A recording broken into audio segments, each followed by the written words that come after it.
Whitebark pine is restricted to high elevations. It's an upper subalpine and tree-lined species, but it's distributed from the southern Sierra clear up the Sierra Cascades, coastal ranges up British Columbia to about 55 degrees latitude, and from about Yellowstone up to about 55 latitude in the Rockies.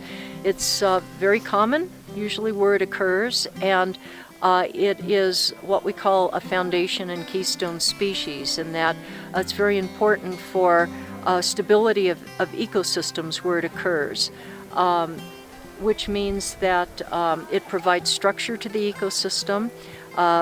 It provides nutritious seeds. I do feel that the tree is definitely at risk. So where we are here, we can see that between blister rust and pine beetle, there's very little natural resistance to blister rust, and the pine beetle could even kill those trees that have some natural resistance. You could have extirpation, a local loss of whitebark pine. It's important because the seeds have a lot of fat, high fat content, 30 to 50%, and bears need to acquire a lot of body fat to make it through hibernation, and there's no better way to put on body fat than to eat dietary fat. I think that bears, the population could be viable still, but I think if you entirely lost whitebark pine seeds to the bears, that it would lower the carrying capacity for the landscape. So it wouldn't be able to support as many grizzlies as it does currently.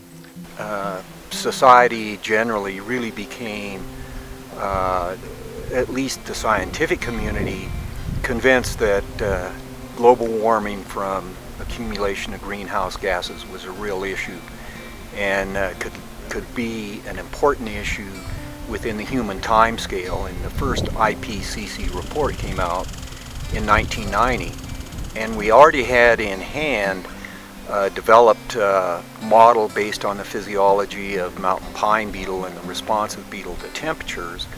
And when we plugged the predictions from the first IPCC report into our model, it became clear that if those predictions were borne out and occurred, there could be real changes in the distribution of mountain pine beetle into these high elevation forests. On Railroad Ridge, it was the summer of 2003 when we drove up on the ridge, and all of a sudden we were seeing red trees where there were none before. And the outbreak proceeded alarmingly rapidly on Railroad Ridge. We are, of course, trying to spread blister rust resistance, but in this day and age of worrying about the federal budget, we feel that the outlook is uncertain whether this money will continue in the future or whether it will ever be at the magnitude we really need, which is millions of dollars, to do this restoration.